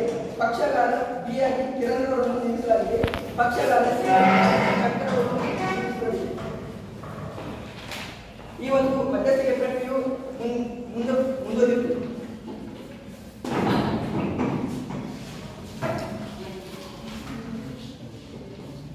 ನಮಸ್ತೆ. ನನ್ನ ಹೆಸರು ಶ್ರುತಿ ಎಂಬುವರು ಮತ್ತೊಬ್ಬರು ಈ ವಿವಾದಕ್ಕೆ ಮಧ್ಯವರ್ತಿಗಳಾಗಿ ಜಂಟಿ ಗಣ ನ್ಯಾಯಾಲಯದಿಂದ ಆಯ್ಕೆಯಾಗಿದ್ದೇವೆ. ಪರ್ಯಾಯವಾದ ನಿರ್ಣಯ ಪದ್ಧತಿಯಲ್ಲಿ ಒಂದಾದ ಮಧ್ಯಸ್ಥಿಕೆಯ ಮೂಲಕ ತಮ್ಮ ಪರಿಚಯವನ್ನು ಮಾಡಿಕೊಡಬೇಕಾಗಿ ವಿನಂತಿ. ನಮಸ್ಕಾರ ಮೇಡಮ್, ನಾನು ಬಾಬು. ನನ್ನ ಪಿತ್ರಾರ್ಜಿತ ಆಸ್ತಿಯನ್ನು ಪಡೆಯಲು ವಿಭಜನೆಗಾಗಿ ನಮ್ಮ ತಂದೆಯಾದ ಶಂಕರ್ ಅವರ ವಿರುದ್ಧ ದಾವೆಯನ್ನು ಹಾಕಿದ್ದೇನೆ. ನ್ಯಾಯಾಲಯವು ಪರ್ಯಾಯವಾದ ನಿರ್ಣಯಕ್ಕಾಗಿ ನ್ಯಾಯಾಲಯವು ಕಳಿಸಿಕೊಡುತ್ತದೆ. ಮಧ್ಯಸ್ಥಿಕೆಗೆ ನನ್ನ ಸಂಪೂರ್ಣ ಒಪ್ಪಿಗೆ ಇರುತ್ತದೆ. ನಮಸ್ಕಾರಗಳು. ನಾನು ನನ್ನ ಪಿತ್ರಾರ್ಜಿತ ಆಸ್ತಿಯನ್ನು ಪಡೆಯಲು ವಿಭಜನೆಗಾಗಿ ನಮ್ಮ ತಂದೆಯಾದ ಶಂಕರ್ ಅವರ ವಿರುದ್ಧ ದಾವೆಯನ್ನು ಹಾಕಿದ್ದೇವೆ. ನ್ಯಾಯಾಲಯವು ಪರ್ಯಾಯವಾದ ನಿರ್ಣಯಕ್ಕಾಗಿ ನ್ಯಾಯಾಲಯವು ಕಳಿಸಿರುತ್ತದೆ. ಈ ಮಧ್ಯಸ್ಥಿಕೆಗೆ ನನ್ನ ಪೂರ್ಣ ಒಪ್ಪಿಗೆ ಇರುತ್ತದೆ. ನಮಸ್ಕಾರಗಳು. ನನ್ನ ಹೆಸರಿನ ಆಸ್ತಿ ವಿಭಜನೆಗಾಗಿ ನನ್ನ ಮಕ್ಕಳು ದಾವೆಯನ್ನು ಹೂಡಿದ್ದಾರೆ. ನ್ಯಾಯಾಲಯವು ನ್ಯಾಯದಾನದ ಪರ್ಯಾಯ ವಿಧಾನವಾದಂತಹ ಮಧ್ಯಸ್ಥಿಕೆಯಿಂದ ವಿವಾದವನ್ನು ಇತ್ಯರ್ಥಗೊಳಿಸಲು ನಿರ್ದೇಶಿಸಿದೆ. ಈ ಮಧ್ಯಸ್ಥಿಕೆ ವಿಧಾನಕ್ಕೆ ನನ್ನ ಸಂಪೂರ್ಣವಾದ ಒಪ್ಪಿಗೆ ಇರುತ್ತದೆ.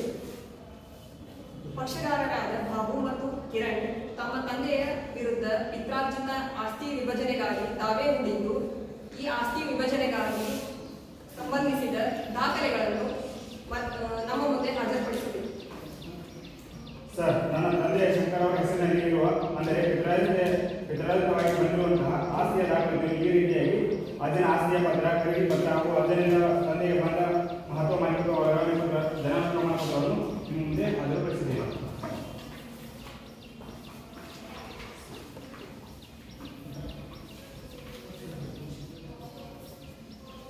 ಸರ್, ನಾನು ಈ ವಿಭಜನೆ ಆಗಬೇಕಂತ ಆಸ್ತಿ ಎಲ್ಲ ಹಕ್ಕನ್ನು ಹೊಂದಿದ್ದೇನೆ. ನನ್ನ ಆಸ್ತಿಯನ್ನು ವಿಭಜನೆ ಮಾಡಲು ನಾನು ಒಪ್ಪಿಕೊಂಡಿರುತ್ತೇನೆ. ಆದರೆ ನನಗೂ ಕೂಡ ವಯಸ್ಸಾಗಿರುವುದರಿಂದ ತಾವು ನನ್ನ ಮುಂದಿನ ಜೀವನವನ್ನು ಮುಂದಿಟ್ಟುಕೊಂಡು ನನ್ನ ಆಸ್ತಿಯ ಭಾಗವನ್ನು ಮಾಡಬೇಕೆಂದು ತಮ್ಮಲ್ಲಿ ವಿನಂತಿಯನ್ನು ಮಾಡಿಕೊಳ್ಳುತ್ತೇನೆ. ನೀವು ನೀಡಿರುವಂತಹ ಎಲ್ಲ ದಾಖಲಾತಿಗಳು ಸೂಕ್ತವಾಗಿವೆ. ಎರಡೂ ಪಕ್ಷಗಾರರು ಮಾಡಿಕೊಂಡಿರುವಂತಹ ವಿನಂತಿ ಮೇರೆಗೆ ಮುಪ್ಪಿನ ಸಮಯದಲ್ಲಿ ನಿಮ್ಮ ತಂದೆಯವರಿಗೆ ಸೂಕ್ತವಾಗುವಂತೆ ವಿಭಜನೆಯಾಗಬೇಕಾಗಿದೆ. ಈ ಮೇಲಿನಕ್ಕೆ ಒಪ್ಪಿಕೊಂಡಿದ್ದರೆ ಆಸ್ತಿ ವಿಭಜನೆಗೆ ಸಿದ್ಧರಿದ್ದೀರಾ? ಇದಕ್ಕೆ ನಿಮ್ಮ ಒಪ್ಪಿಗೆ ಇದೆಯಾ? ಒಪ್ಪಿಕೊಂಡಿದ್ದೇವೆ. ಶ್ರೀ ಶಂಕರ್ ಅವರು ಅವರ ಕೋರಿಕೆಯ ಮೇಲೆ ಅವರ ಮುಪ್ಪಿನ ಕಾಲವನ್ನು ಗಣನೆಗೆ ತೆಗೆದುಕೊಂಡು ಅವರಿಗೆ 6 ಲಕ್ಷ ರೂಪಾಯಿಗಳ ಮೌಲ್ಯದ ಒಂದು ಮನೆ ಮತ್ತು 3 ಲಕ್ಷ ರೂಪಾಯಿಗಳ ಬೆಲೆ ಬಾಳುವ ಬಂಗಾರವನ್ನು ಅವರಿಗೆ ಮೀಸಲು ಇಡಲಾಗಿದೆ. ಅವರನ್ನು ಅವರ ಕೊನೆಯ ಕಾಲದಲ್ಲಿ ಯಾರು ಅವರ ಆರೋಗ್ಯ, ಬಟ್ಟೆ, ವಸತಿ, ಯೋಗಕ್ಷೇಮಗಳನ್ನು ನೋಡಿಕೊಳ್ಳುತ್ತಾರೋ ಅಂತವರಿಗೆ ಅವರ